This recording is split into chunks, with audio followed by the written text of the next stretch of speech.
இருப்பினும் அவரே நம் சம்பிரதாயத்தின் ஆதி ஆச்சாரியனாக விளங்குகிறார். உயர்ந்தவர் தாழ்ந்தவர் என்பது பிறப்பை பொறுத்ததல்ல, அவரவரின் குணத்தை பொறுத்தது என்பதற்கு நம்மாழ்வார் போன்ற உயர்ந்த மகாபுருஷர்களே உதாரணம். அவரின் திருப்பாதங்களில் தஞ்சமடைந்த மதுரகவி ஆழ்வாரும் உயர்ந்த மகாபுருஷர் என்பதற்கு இதைவிட வேறென்ன உதாரணம் இருக்க முடியும்? மகான்களால் மட்டுமே பகவானைப் போல எதையும் எவரையும் பாகுபாடின்றி பார்க்க முடியும். ஆமாம், மதுரகவி ஆழ்வார் வடதிசையில் எங்கோ பயணம் செய்து கொண்டிருந்த போது தென் திசையில் ஒரு தெய்வீக ஒளியை கண்டிருக்கிறார். அதை தேடி வந்து பார்க்கையில் இங்கே திருக்குறுங்கூரில் நம்மாழ்வார் ஒரு புளிய மரத்து துவாரத்தில் இருந்திருக்கிறார். பிறந்தது முதல் 16 வருடங்கள் அன்ன ஆகாரமின்றி எந்த சலனமும் இன்றி அவர் அந்த புளிய மரத்தின் துவாரத்தில் இருந்ததாக முன்னோர்கள் சொல்லி இருக்கிறார்கள். அந்த குருகூர் சடகோபனைத்தான் தன் ஆச்சாரியனாக மதுரகவி ஆழ்வார் ஆசிரியத்துக் கொண்டார். ஓ, நம்மாழ்வாருக்கு குருகூர் சடகோப்பன் என்ற இன்னொரு திருநாமமோ? ஆமாம். ஆஹா, நான் என் தேடலுக்கு அருகில் வந்துவிட்டேன். தேடலா?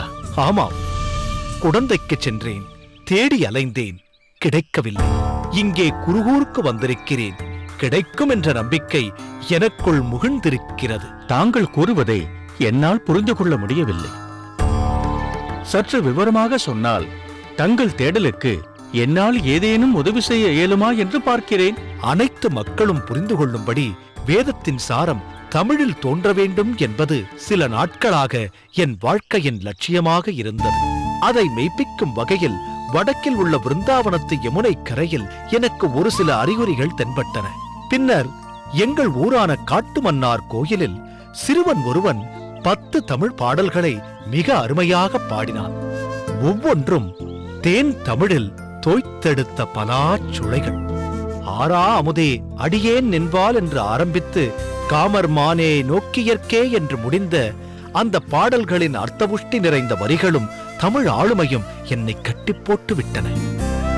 அந்த பாடல்களில் 1000 என்ற வரிகளும் இடம்பெற்றிருப்பதால் அவை மொத்தம் 1000 பாடல்களாக இருக்க வேண்டும். அந்த 1000 பாடல்கள்தான் என் தேடல். தாங்கள் சொல்லும் தமிழ் பாடல், அதை பாடியவர் என்னிடம் பாடம் பயின்ற குலசேகரன் என்பதும் எனக்கு இப்போது புரிந்துவிட்டது.